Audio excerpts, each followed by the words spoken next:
Welcome to The Cap, where we are here to speak with college reps and other professionals in the field of college admissions to help answer all your questions and guide you through every step of the process. So if you're serious about college admissions, you've come to the right place. Are you ready? Let's talk about it. And now, here's your host, Dr. John Durante. Welcome to The Cap, the College Admissions Process Podcast. I am your host, John Durante, and I am here to introduce you to college admissions representatives and other professionals in the field of college admissions. Our purpose is to serve you, the students and parents, so that you may gain insights straight from the people who ultimately make the decisions. Regardless of whether you will apply to a particular school being highlighted in a given podcast episode, you should listen to all of them, as each guest will give you tremendous insight and advice on every aspect of the college admissions process. Lastly, if you have any questions you'd like me to cover on future episodes or any comments you'd like to share, please email me at collegeadmissionstalk@gmail.com. And don't forget to visit our website at www.collegeadmissionstalk.com. So are you ready? Let's talk about it. Welcome to The Cap, everyone, the College Admissions Process Podcast. I am John Durante, your host, and it gives me great pleasure to introduce to you today to Kate Anderson, who is the Assistant Director of Admissions at SUNY Oswego. Kate, how are you today? I'm great. How are you? Thanks so much. Thank you so much for being here. I truly appreciate it. So let's get right to it. Why don't we start, Kate, by asking you to tell us about yourself. How long have you been an admissions counselor, and how did you end up in this position? Well, round one or round two, because I've actually had two different careers in admissions. The first being working for law schools. So I've seen many colleges. Mostly, I was Associate Director of Admissions at Columbia Law School, and then moved, and so left. And how I found myself back in college admissions is I was looking at schools with my middle son. So I have been on both sides of this desk. But we were at a presentation, actually at Hobart William Smith, and I was in the audience, and I had this moment thinking, wait, that used to be, I miss this so much. I love admissions. I want to help students find that right school fit. And so I ended up learning that there are these regional admissions people in college admissions that didn't exist in law schools, where you could live in a different location than the school you work for and cover that territory. So first I was at Geneseo, which was a part-time position, but I wanted to do this full-time, and the position came up at Oswego, and I've been there since 2017. That's fantastic, and I know that they're very lucky to have you, as are we, to have you this morning on the podcast. So thank you again. So what is it about Oswego that makes it appealing for so many students to want to apply? Well, first of all, the SUNY system is fantastic. You know, the State University of New York system has 64 campuses. It's a great system. Oswego is one of the original SUNYs, but SUNY goes back to 1948, and actually Oswego goes back to 1861. So some people don't realize that a lot of the SUNYs are much, older. What I think is really great, I always think about, the story of Goldilocks. And this one's too big, and this one's too small, and this one's just right. I feel like Oswego's in that sweet spot in the middle. Now, some people may want a really small school, some people may want a big school, and so you've got to do what's right for you. But I think we have this great mix where we can offer so much because we've got 6,700 undergraduates and about 1,000 graduate students. But it's also not so big. You know people, you know your professors, you're taught by professors. The average class size is 24. So you really have this very personal experience in college.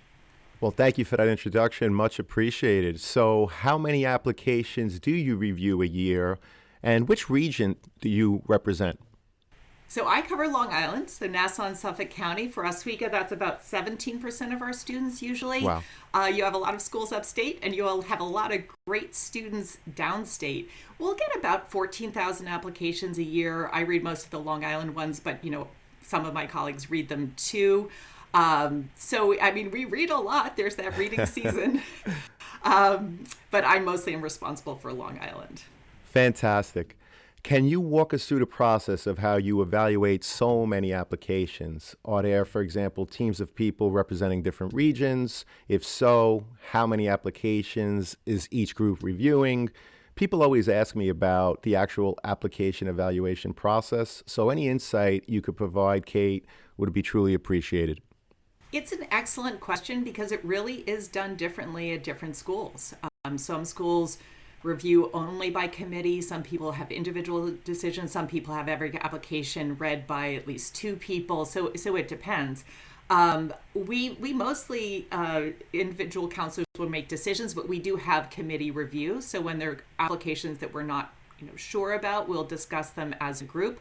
Of course, the final decision would rest with a director of admissions. So that's really how it's done at Oswego. And we use a holistic application review process, which I'm sure you hear about a lot. But the people know the components of the application. They don't always know the relative importance or what they can do to really sort of maximize or strengthen each one. But in terms of, people always ask me, do you really read them? And really do, do you read those?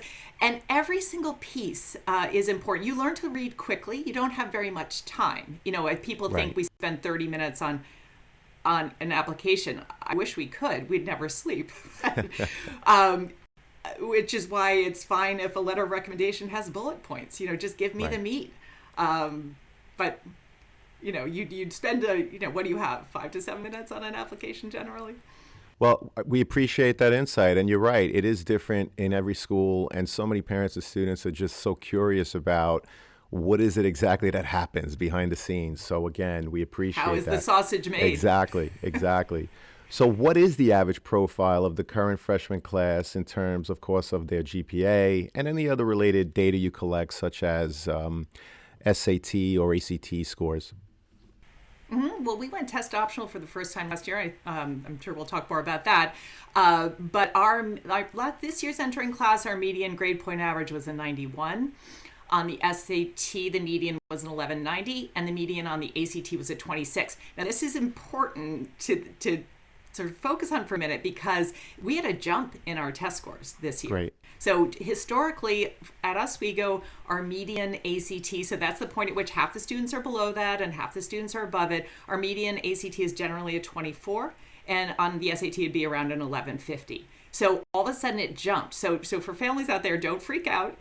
Go look historically. Go back another year and see, because so we went from 1150 to 1190, 24 to 26. We didn't become suddenly more selective. We were, pretty much who we are.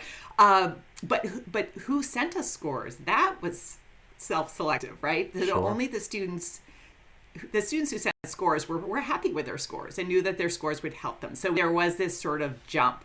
But it's important for students and families, when you're looking at like likely schools or reach schools, look at that 25th to 75th percentile. So, 1120 to 1250 might be your SAT range generally, 22 to 27, 86 to 92, that. So if you're in that if you're below the 25th percentile, it's a bit of a, you got to have something special that sort of probably overcomes that. But there's certainly, 25% of the students are in that range. It's not impossible. So that's actually a great segue into the next question, which is, if a prospective student falls a little below the current freshman class average, what are some of the things they can do to increase their chances or to make their application look more appealing to you? Yeah, remembering, number one, as I just said, these are not cutoffs, they're ranges. And we're looking at individuals, their strengths, their stories, when we look at a transcript, we look at the trend of grades over time. So the grades could have really, COVID was hard. People's grades suffered. We understand that. So you're looking for that contextual information that helps you put these numbers in perspective. Admissions has a lot of numbers, but we don't just use numbers. That wouldn't be good, right? You get a very narrow band of students. So we are looking at all of that contextual information. So if you're a little bit below, what can you do? Some schools count demonstrated interest. For me, it matters. Did a student, you don't have to come all the way to Oswego. We know that may not be easy since it's lovely. We're on the shores of Lake Ontario, just north of, come. best sunset ever. But not everyone can do that. But since COVID, we have so many virtual presentations, so many ways that you can connect. So demonstrating interest is one thing. Making sure that other aspects of the application, writing your best possible essay or essays. We only have one essay, but some people have supplemental essays.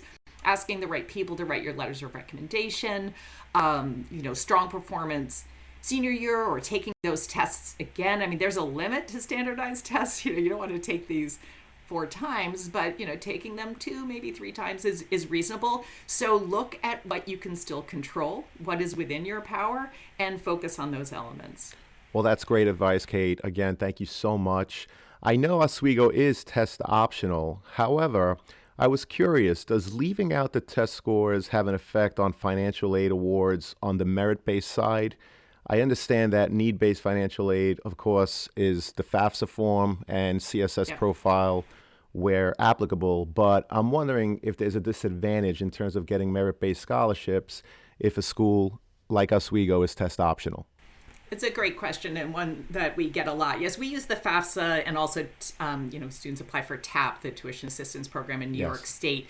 At Oswego, all applicants are considered for merit scholarships, and more than 40% of our students do get one. So sometimes people think state schools don't give scholarships because, look, our tuition for an entire year, all the 4-year SUNYs this year, $7,070, which, as tuition goes, is incredible, right? What a bargain. But on top of that, we do have merit scholarship money. A student can get our highest merit scholarship at Oswego, which is called our presidential scholarship, without standardized test scores. But I would say it's a little bit of a seesaw. So we're looking at your unweighted grades in the core courses. So to get our presidential scholarship, you really have to be solidly in the high 90s. But let's say you had a really strong test score, you could be maybe in the mid 90s and get that highest scholarship. So all things are possible. But again, to really do this process right and to maximize your chances, why not try to take these tests? Why did we become test optional? Because people couldn't during COVID. You couldn't require something that someone couldn't provide easily. And I think the move to test optional is excellent because there's some really brilliant people out there who don't do well on standardized tests. So I'm happy to see us move away from it being required. And recently, a few weeks ago, SUNY announced that for fall of 2023 will also be test optional. So I'm happy about that. But again, you have a good day, it could mean some extra money. So why not try it? Well, I think that's great advice. A lot of schools went test optional because of COVID, and so we couldn't take tests. But still do your best and take the test. And based on how the scores come out, you could choose students to submit it or not. That's the beauty of test optional. And what we're hearing through and through is that not submitting the scores doesn't necessarily put you at a disadvantage if you could show good work on your transcript in terms of the ramps that you built throughout your 4 years of high school. So that's a great conversation. Yeah, I think it's also important to talk to the schools. Some schools, if once you put those scores out there, people can't unsee them, and other schools you can retract them. So have that conversation. It's a good question, and don't be afraid to reach out to a school and say, this is I'm trying to figure out what to do here, and see what advice they can give you. Sure, and again, that is great advice. Do you use the student's high school GPA as indicated on their transcript, Kate, or do you recalculate the GPA using your own metrics? If so, what do you look at from a student's academic record, and how do you evaluate them? Another great question. I mean, without a doubt, the most important part of the application is the student's transcript. And there is that GPA. The student sees, they think they're this certain number. But I'm here to tell you, and I'm sure you've heard it before, most schools recalculate. Most schools are not. So what do you get at Syosset High School, for example, if you take an AP class? Is there a bump? Yeah, there's a bonus point. So how much is the bonus point? It's a half a letter grade basically in the GPA calculation. So it's so different. I ask this question I go to every high school on Long Island, and I always ask this question. My own children went to Harborfield. They got 115% boost. Wow. So a 90 becomes 104.5. That's like 105. Woohoo. There are schools that don't have APs. There are schools that give you 2 points. There are schools that give you 105%, 110%. That's not apples to apples, right? So you need to get to a foundation where you feel comfortable comparing students from different schools and saying, what are these how do I compare these grades? So a lot of schools will recalculate. At Oswego, we look at the unweighted grades in core courses. So that's English, math, social studies, science, and foreign language. Not that other courses aren't important. If you're an art student, of course I care about your art grades, but everyone has those core courses. Now in New York State, you're not required to stick with math senior year, right? Or science or foreign language. So for us, they're sort of like, bonus points. Did you stick with, we'd like to see 12 high school units in those areas in math and foreign language and science here. And look, if you actually have 4 years of high school foreign language, and remember that middle school could come through as a unit, you don't have to take a foreign language at Oswego. So sometimes sticking with it one more year might be a real benefit, right? So that's one thing. So we're looking at, what courses did you take? Did you challenge yourself? So we're looking at the trend of grades over time. Did ninth grade start out shaky? Well, that's better than really tanking junior year. That's closer to the student you'll be when you go to college. So we are recalculating, we're looking at the trends, we're looking at the rigor of curriculum, and sort of, reworking and get at a new number, which could be a different number than what the student thinks he or she has. Of course. And again, thank you for that explanation. And you're right, many schools do use a different metric. They take the GPA on the high school transcript as a baseline, but certainly for all the reasons that you mentioned, a lot of times they'll calculate their own. How important are students' grades in senior year? And can you give an example of why a student's senior year grades made you change your mind regarding their admission status? I am here to say senior grades matter. Most colleges make the decision based on your grade point average at the end of your junior year. So most people are done, right? And we see the courses that you've signed up for senior year. A little aside, but I think it's important. I read an application last year where a student was taking 4 APs senior year, and I was like, wow, that's impressive. Great. Look, and you get a 3, 4, or 5 on an AP, you go to a SUNY, that comes in as college credit. So good for you. So I, in that instance, requested senior grades because I wasn't sure. This person was sort of on the bubble. I needed to see what the most current performance was. Well, come to get the first quarter grades, they weren't taking any APs and hadn't notified us. So that makes you scratch your head a little bit. Right. But play this out differently. Like, let's say that student had really great grades their first quarter and were taking 4 APs. It's probably what's going to push them. They were on the bubble. It's going to push them into the yes pile because they're showing strong performance senior year. So senior grades matter. Senior course selection matters. If there's a change, it's probably not a big deal, but let schools know if you've dropped a class or subbed out a class or whatever it is you've done. Remember that a school has the right at the end of senior year to rescind that offer of admission. Is something you hate to do, but every once in a while, if a student has really dropped the ball senior year, it is within a college's right to take away that offer of admission. So it's important to keep on, working hard because we may request those grades, and if you don't keep up, a reasonable level of performance, that could be really tough news. Well, I really appreciate that insight. And so what you're saying is that there was a student whose work in progress for senior year showed very favorable courses. 4 AP exams, it seemed like the person was challenging themselves, which is great, and which is what students should do based on your ability. Keep building ramps and keep working towards eventually where you're going to be, which of course is in college. You were on the fence on whether or not that kid was going to be accepted. You requested the grades and then came to find out that they're in fact not in the AP classes. And so obviously it didn't work in his favor. So I just wanted to repeat that story because a lot of times people think that they're done. Yeah. The colleges are just looking at the GPA till the end of junior year, and that's it. They definitely look at your courses in progress. And in examples like Kate just explained, they could certainly ask for the grades. And many schools do send out the mid-year reports regardless in terms of your grades. So keep working hard out there. Keep working hard. And thank you again. So there is something that we haven't really talked about, the essay. And students can write about whatever they want. But there is space on the Common Application and other applications to give us additional information. When I see student academic performance as a roller coaster ride or with ups and downs or something, or some story there, and I don't get that story, that is something that makes my job harder. So I always want to know. So when the elephant in the room is that grades went down, 10 points junior year, and you're writing about a baseball game, what happened to your grades? I'm left wondering that. So make sure you don't leave any unanswered questions. Again, you don't have to write the essay about your grades, but if there are any questions, address that. Speak to your school counselor or whoever's writing your letter of recommendation. Explain what was going on. When we know that context, if I know that there was a tough illness in your family or divorce or something going on, of course that would have an impact on your grades.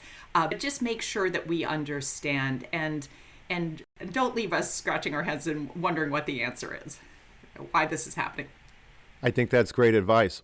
That is such great advice in terms of, again, if there's a dip in grades, for example, don't leave the questions unanswered, whether it's talking to your guidance counselor to ask them to include it in their letter, or if you include it in whether it's your essay or one of the supplemental options. That is terrific advice. Don't leave any questions unanswered. Yes. Thank you so much. And in terms of the college essays, what are some examples of college essays that really stuck out and that was so memorable to you? The essay is my favorite part of the application, and I may not be the student's favorite part. It probably, next to testing, it provokes the most anxiety. But this is really your chance to tell us who you are. Give us that window into your soul. What's your story? What makes you tick? What wouldn't I know about you from some other part of the application? So a lot of essays are pretty unmemorable. They're fine, and that's okay. Not everyone's the next great American novelist. But everyone has a story. So just imagine that someone's reading hundreds and hundreds of these, just try to stand out a little bit. Every year I have my favorites. Every year I have my favorite, typos. And remember, proofread, don't just spell check, and maybe get some help with that. But so last year, I think my favorite essay was a student whose first line talked about how envious she was of shrimp. And I really had no idea where this was going. Well, that definitely got your attention, right? It definitely got your attention. Yeah. I am so envious of shrimp. And it turns out this student was interested, she wanted art. And that shrimp eyes can evidently see 17 times the number of colors as the human eye. And so she envied the shrimp's ability. And it was just such a great, and it told me that she's passionate about art. It told me that she had this, I love it when I learn something in an essay. Sure. So then I learned something about shrimp that day. I read really fun ones. Someone wrote one about her curly hair and how it really just was who she was. Another student, he wrote about, he always wore striped shirts and it sort of explained why. Someone's favorite children's book, or essay about their shoes, the shoe size and how it corresponded with how they grew up and how their shoe styles changed. Again, if you're I just like the ones that are kind of a little out there. I think you want to hook your reader. A lot of them trail off.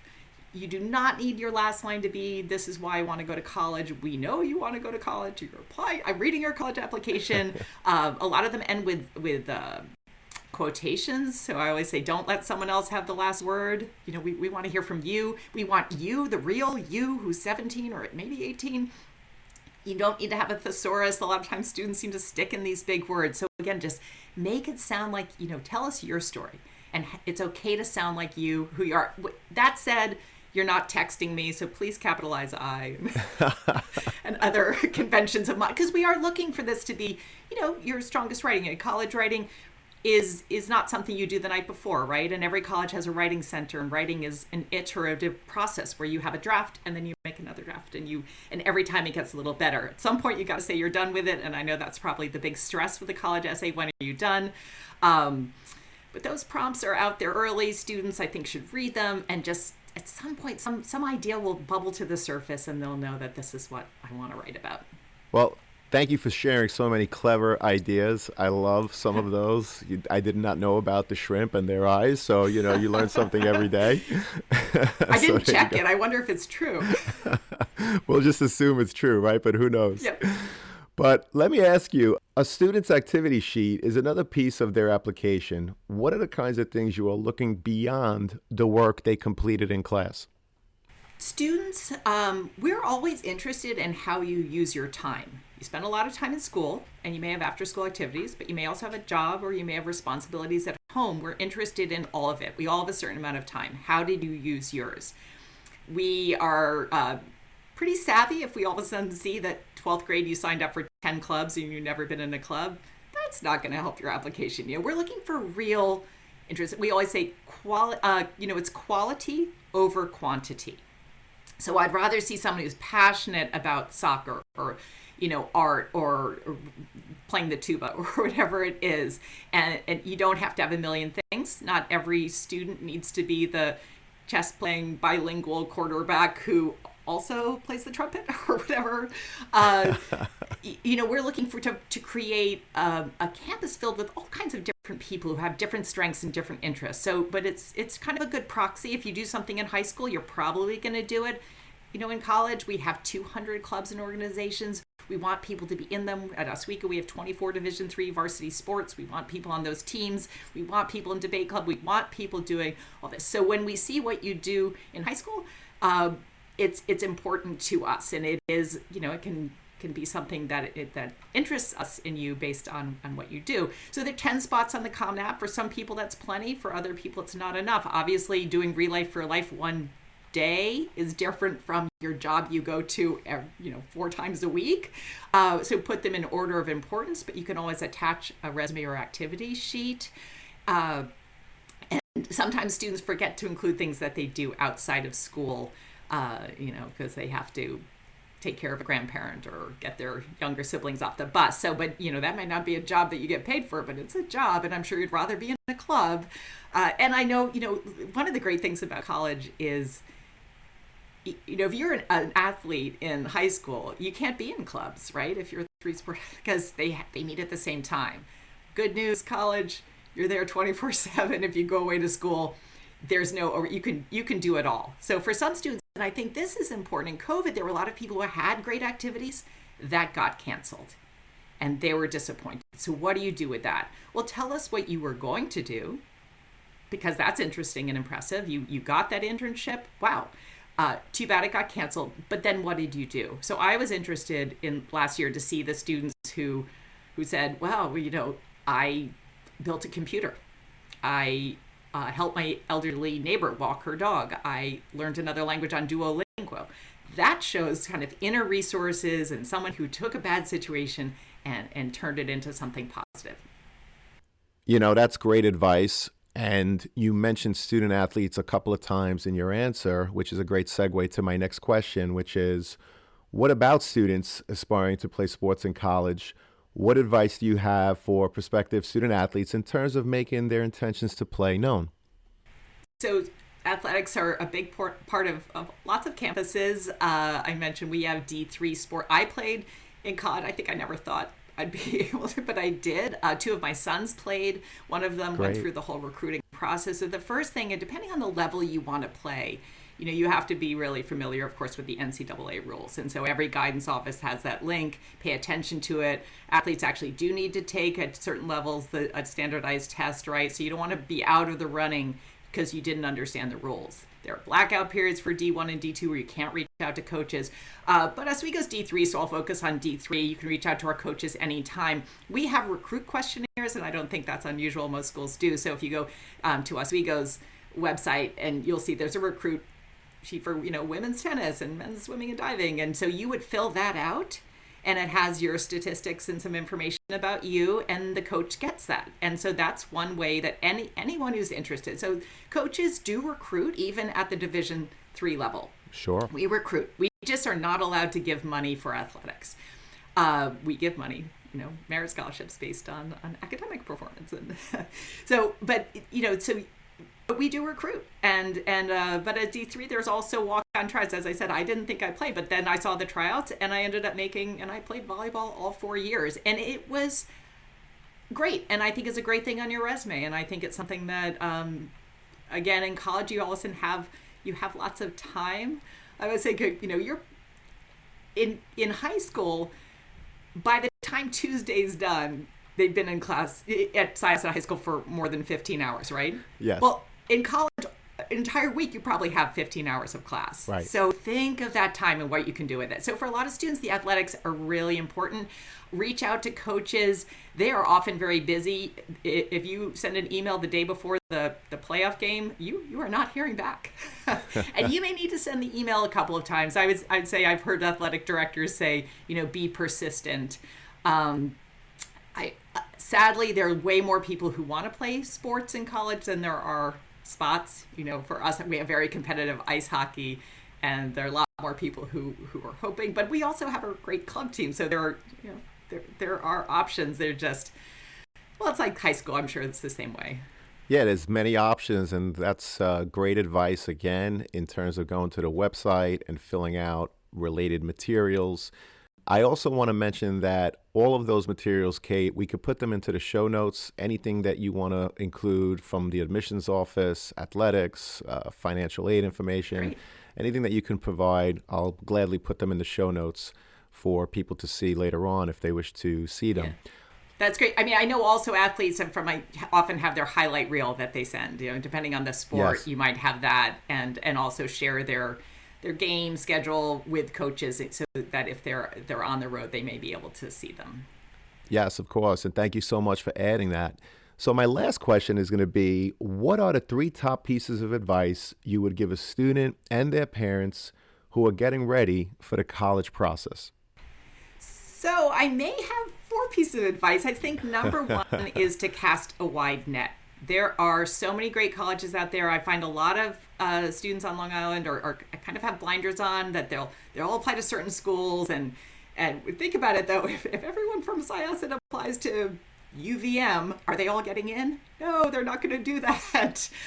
I tell this story a lot, but when I worked at Columbia Law School, every year we had more applicants from Harvard who would graduate from Harvard than we had spaces in our entrant class. We had a class of 380. We'd get, 550 applications from Harvard. Were they all getting in? No. Were they qualified? Pretty much. So, think about, not that you're competing with your classmates, but, if you find some sort of cool, interesting school that maybe other people haven't really thought about, and you're applying from Syosset, then you may be, they're not maybe getting so many applications at UNH. So everyone's applying to UVM, but UNH is right in the state next door. So just give it a shot. When you're at a college fair and you see a table and someone's standing there, they're hoping there might be a perfect fit. So, give it a shot. Like, look at those. You might get emails that have free applications. You don't want to apply to 30 schools, but you might throw in a couple that kind of pique your interest. So cast a wide net. I wouldn't worry, and don't worry about cost too much in the beginning, because you really don't know what it's going to cost you until the end of the process. So that would be one thing. Most important, I think, is to trust your gut. I think there's a lot of there's that kind of like, ooh, the bumper sticker, and like, this is a good school, or this, I get a lot of like, I don't want to go to a SUNY. And I'm like, why not? Like, you are so lucky to live in a state that has this awesome system that's so affordable, and there really is a SUNY for everyone. We have a fantastic honors program. You can challenge yourself. You can, end up at that big Ivy League school for your master's. Give SUNY a shot. But so trust your gut. It's not what your friend says. Like, your friend might love a school. It may not be the right school for you. So when, visit if you can. Before you make a decision, you will know. And when I brought my sons, there were times they said, Mom, don't even stop the car. I'm not going here. And I would think, how do you know? Well, you know what? They knew. And I think you have to trust that. If you get on campus and you have this sense, I can see myself here, this can be your home for 4 years, I would trust that. And I wouldn't pay attention to all that noise out there. And I know there is so much noise surrounding the college admissions process. So, you really are the expert in knowing what is the right school for you. And lastly, try to have fun with this. It's really, when you break it down, it's not that bad. These road trips you may take could be really special times. You're learning about this, figuring out that college fit. It is really exciting. I mean, doesn't everyone always say that college is the best 4 years of your life? So enjoy the selection process. and yes, try to have some fun with it. Well, Kate, those are great pieces of advice. I truly can't thank you enough for all of your input and your advice today. We truly appreciate it. Thank you so much. Thank you. It was my pleasure.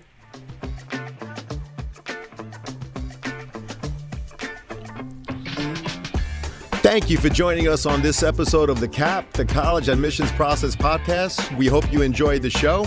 If you did, please don't forget to tell a friend and follow us on Facebook, Instagram, Twitter, and wherever you listen to your podcast. I am your host, John Durante, and I look forward to seeing you on the next episode of the CAP.